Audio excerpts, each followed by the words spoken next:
What is going on, guys? Jason Burke here, Styles Clash for Life, coming at you on YouTube, and today I've got another end-of-year list. You guys usually really enjoy when I go over my top 10 horror movies of the year list. It usually gets a lot of feedback, so I wanted to bring you guys my 2024 top 10 horror movies with a couple extra bonus ones in there as well. I think by and large, I talked about horror this year as being one of the weaker years since I started going back to theaters in about 2016. Probably one of the weaker years in the last 8 or 9, to be honest. It started kind of weak, but ended kind of strong. Lots of good things overall. I think when I look back at this list that I'm looking at here, I think that it is a list of like movies of really unique and really cool potential. They have a lot of good plots, a lot of good actors, a lot of good technical moments, but a lot of the movies didn't keep my attention entirely all the way through, or started very good and ended very poorly, or had a lot of good ideas but didn't execute fully well, or was really good in the beginning and end but had a middle pacing issue. So there's all these different things that make the list not as elite as the past 7 or so years. That being said, we still wound up with some really solid horror that, again, is different, is unique, is smaller budgeted, makes you think. We've got some solid stuff here. That being said, happy 2024, you guys. I hope you had a really good year this year. I hope that you're heading into the end of the year nice and decluttered and peaceful and feeling loved and enjoying the holidays and ready to start 2025 with a solid year. And I wish you all plenty of love and luck and happiness ahead for the new coming year. Again, this list is, I have not seen everything. There's still a bunch of stuff that I want to see that I have not seen yet. I have not seen Cuckoo as of this recording. I have not seen Heretic. I have not seen the one with Halle Berry where they're trapped in a cabin. There's a bunch of stuff that I have not seen, so this is not going to be a comprehensive list of everything. It's also my opinion.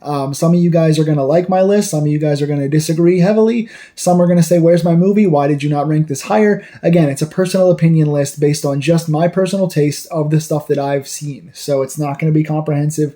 That being said, I love mature discourse. I love conversation, so if you want to have sharing opinions and kind of where your list ranks versus mine, I love to have those talks down in the comments. Just be respectful and realize that number one, I haven't seen everything, and number two, it's just my personal opinion.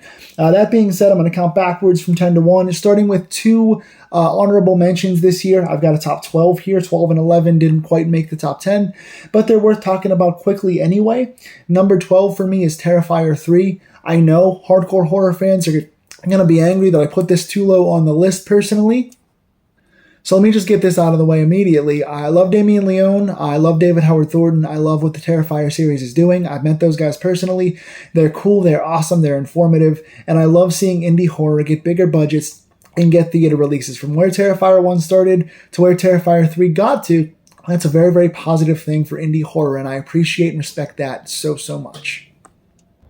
This movie is obviously going to appease a lot of the gorehounds. If you just want the character of Art running around having a good time, killing people, lots of blood, lots of creative kills, you're going to get that in this movie. Terrifier 3 is going to appease a hardcore audience very well. That being said, for me, as a person of character and story and kind of progression of the series and answering questions, this one didn't quite do it for me. So while I'm glad I saw it in theaters and I will always support these guys and this franchise, and I'm glad for what it's doing for indie horror, as a story and as a connected movie and as a movie that answers questions and progresses the franchise, I didn't think it did much for me. So it's number 12. Number 11, Maxine. Another in the third entry of movies. This is a prequel to, I think, so it's a prequel to Pearl. No, Pearl was a prequel to X. My God, the timeline of this series. It is the third entry in the X Pearl Maxine Ty West A24 series, and it just fell short for me as well. Number one, as a standalone movie marketed as an action film, I think it's very good. The drama aspects, the action aspects, part of the mystery work really well for me. I love Mia Goth producing. I love Mia Goth acting. I love that they're making this into a franchise, and I love what it's done. That being said, in relation to Pearl, which I loved a lot, is one of the best things I've seen in 20 years, and as in X, which I liked a lot and was on my top 10 for its year. Pearl was number 1 in its year. X was number, I think, 5 or 6 in its year. Love both those movies. As a continuation of this in a horror sense, I didn't love it. It didn't feel like horror to me. The story was a little bit disjointed. It felt a little long-winded to me, and it didn't feel like it connected the character of Maxine all that well. Again, this is coming off of X, and I really wanted to see what she would do, and Pearl being the prequel was just so good that I think this didn't match up to the other two. I think it's by far the weakest in the series, and if it was just marketed as a standalone action film, it would be good, but as a third movie in this awesome horror trilogy, I don't think it lived up for me.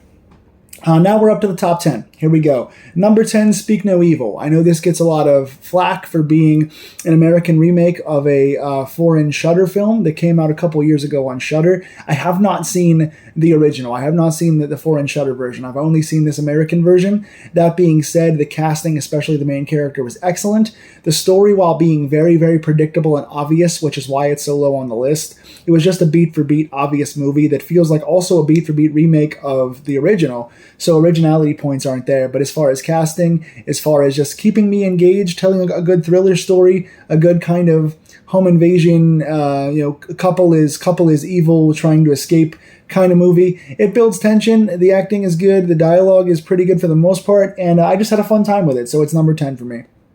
Number 9, Long Legs. This one is crazy. Welcome to another Nicolas Cage crazy film. This is one of the ones, and there's a couple on this list, that started very promising and then kind of ended like this could easily have been a top 3 for me if it ended as good as it started. Started very, very well. Overall, in terms of technical aspects, and when Nicolas Cage was more subdued and doing kind of more of a Heath Ledger Joker kind of thing, it was great. When he tried to go over the top and do a Tim Curry kind of thing, it wasn't as good for me. So he's a hit or miss in this movie. The other casting was solid. As a kind of a mystery in the vein of Silence of the Lambs, I liked it. I just think that they kind of waited too long to tell the story and then dumped a bunch of exposition at the very end of the movie and just threw info at you for the last 10 minutes. And then it kind of ended abruptly. So good overall casting, some solid performances, a very, very promising thriller kind of mystery movie. And then by the end, I was just kind of like, they just like waited all this time, tossed all this stuff at us, and then just ended it. So didn't like the way it ended. That said, it's still unique enough to be in my top 10 at number 9. Number 8, Smile 2. Another movie that started with promise, did a lot of good things, and then kind of just abruptly ended. I think this is comparable to the first Smile. I think the first Smile was in my top 7 of its year. I like the first one better overall. This one does a good job in casting the main character. She's very, very good. She played the Pink Ranger in the Power Rangers movie. She's very, very good. I think that it did a good job of making everything feel bigger and more grandiose. I reviewed that movie on this channel. Most of these top 10 movies are going to have reviews already on my channel. So if you want to watch the individual reviews where I break down cast and crew and technical stuff, go check those out on this channel as well. Smile 2 overall, solid, did a good job making things feel bigger and ratcheting up the stakes. That being said, it kind of doesn't answer anything new or do anything special. And then we kind of run a couple of the same beats over and over again. It runs a little long. It's like 2 hours and 12 minutes. And then by the end, you're just like, okay, that was solid. I don't think I need to watch it again. I don't think it held the same captivation or the same resonance as the first one did, but it was still a solid entry in the franchise. I would still go support more Smile movies. This wasn't bad by any means, but it didn't hold my attention or kind of keep a linear storytelling facet for me. It ran a little long, but it's still number 8. Number 7, Oddity. I really enjoyed this one. This is a Shudder release that did well, I think, in festivals. It's by the director of another foreign subtitled Shudder film that I'm losing the name of right now off the top of my head, but that is why I watched this movie and really overall enjoyed it. It is a kind of a tale of kind of a family drama, haunted house. Hard to really connect and kind of break down what it is without spoiling anything. It's a good ghost story with good jump scares, pretty good character connections. The jump scares feel genuine. The ambiance, the sound design, the lighting, everything is very, very good. Technically, it's very sharp. And it's going to be one of this year's hidden gems. It's going to be one of the ones on my list that not as many have heard of it. I don't think it got a theatrical release, if not for long. So this is one of the ones that flies under the radar, and I think it's very much worth a watch. I think every technical aspect really hits on this. I think it's a turn your brain off kind of jump scare haunted house movie, but it also has character and family connections and reasons behind what it's doing. So genuinely one of the tensest things I've seen this year. Really enjoyed Oddity, and I recommend you guys check it out. I think it's still currently on Shudder. This is one you should seek out. Number 6, Strange Darling. This one also did well, I think, in festivals and had a small theater release. I got to catch it in theaters. It's another one that, much like some of the other ones in this, really cool premise to open, good characters, winds up being pretty stereotypical. I kind of guessed what some of the twists are, and then it just kind of ends. So it doesn't feel like, it feels very much like a Thelma and Louise, Bonnie and Clyde type of thing. Again, kind of predictable at certain points. The nonlinear storytelling kind of worked for me. I enjoyed it. I think it ran a little bit long in the tooth toward the end, so the pacing wasn't always perfect. But I like the beats. It's a fun story to watch. It's dark. It's two very good main characters interacting with the world around them and kind of changing scene for scene as it jumps around the different chapters in their relationship. So casting and characters are very good in this one. Strange Darling, another one that's under the radar for me, number 6. Top 5 time. Number 5, Immaculate. Sydney Sweeney is a nun running around a convent trying to house herself and save I guess in the trailer it shows that she has a baby coming. So it very much it can be a cross between like The Nun, the James Wan Nun. I think it's much better than that. Kind of reminds me of the one Darren Bousman did a couple of years back, which was really solid. It's nice convent nun horror, but where this succeeded and The First Omen failed, I think the main character, Sydney Sweeney's character, was really, really good, really engaging. It feels kind of like Ready or Not, how she has to endure all this stuff and survive, and the scares are pretty solid. I'm not usually into convent nun kind of horror at all. This is the first one that I've liked of these, maybe since the original Omen. I mean, it's been quite a long time, but I think Sydney Sweeney really makes this one and shines in this one, and I think Immaculate really, really delivers here. So number 5 for me. You guys might like The First Omen more than I do. I wasn't a fan, but I really enjoyed Immaculate. Number 4, Humane. This is another one that didn't get a theatrical release. It's currently on Shudder right now. It is a kind of dystopian, futuristic thing where the government has mandated that in order to save the population and save money and things like that, people that are older or sicker or dying can sacrifice their lives and leave a dowry to their children. So it's kind of this family stuck in a house having to decide who lives and who dies. All their characters are well delineated. It is David Cronenberg's daughter, Caitlin Cronenberg's first directorial debut. She takes right along with the family, with Brandon and David. She's very, very good in directing in this. All the characters have good, genuine moments of comedy, nice horror comedy balance. Again, all the family are delineated differently. The government and societal aspects are prevalent in this. This movie's got heart. It's got a voice. I really, really enjoy Humane. So go check this one out. Again, under the radar, but currently I think on Shudder and maybe also on Hulu. Definitely worth seeing Humane. I love this one. Top 3 time, 3 best of the year.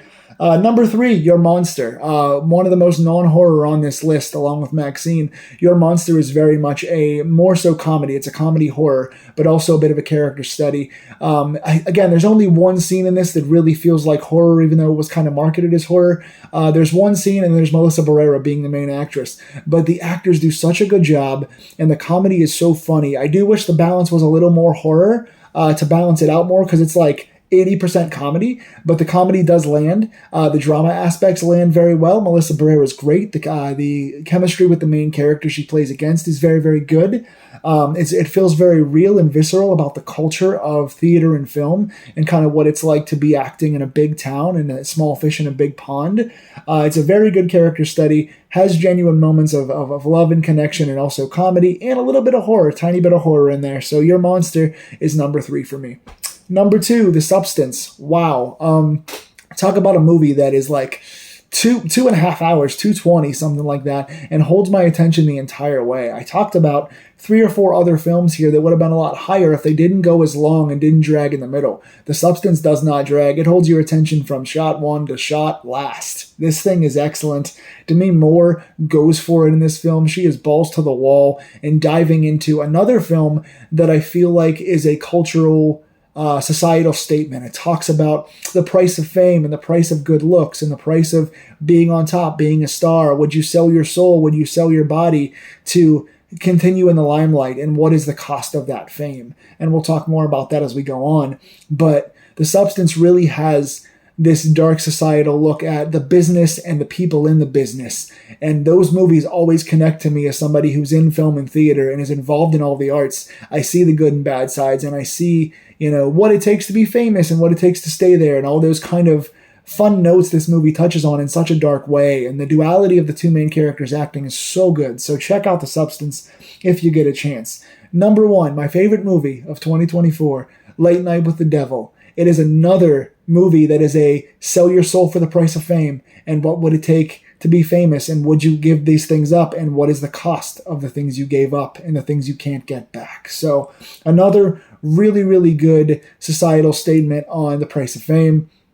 David Dastmalchian as the main character is wonderful. Late Night with the Devil is a look at like the 60s, 70s kind of late night TV host, the Johnny Carson, David Letterman, Jay Leno, the late night talk show host that's trying to get back his rise to fame and kind of make himself the number one talk show host after his wife dies. It is a look at cults. It is a look at the dark side of things, but also the whole ambiance is shot on like a straight to VHS type of DV camcorder thing where it's shot like it's an in-studio show. The commercials, they have actual commercials and ads in the show. They have breaks in between each act. They have black and white behind-the-scenes shots when they're in commercial break of seeing what the actors and hosts are doing.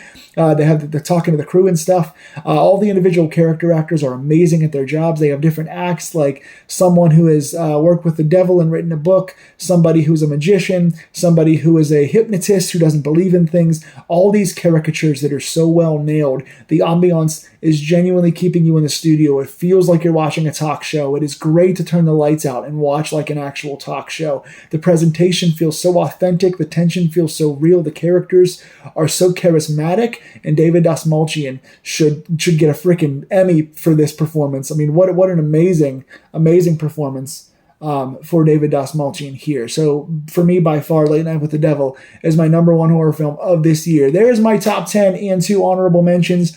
Give me your list down below. What do you think I left out? What do you think I should have given more respect to? What do you think placed too high, and what do you think placed too low? Give me your comments on my list and list yours as well. I want to talk to you horror fans about this down below. You guys seem to usually enjoy these. And again, I wish you guys the best 2024, going out on a high note, and the best 2025, having the most productive, positive year of your lives. So thank you all for a good year on this channel, for tons of views, tons of subs, and getting me to a really good place on this channel. If you guys want to see more poetry of mine, more previews from my books and movies that I do myself, more film reviews of stuff that I've watched, more Steeler reviews that I do every single week, and team breakdowns, check all those out on this channel. Please subscribe and tell your friends, and I will see you guys soon. Happy New Year. I will see you in 2025.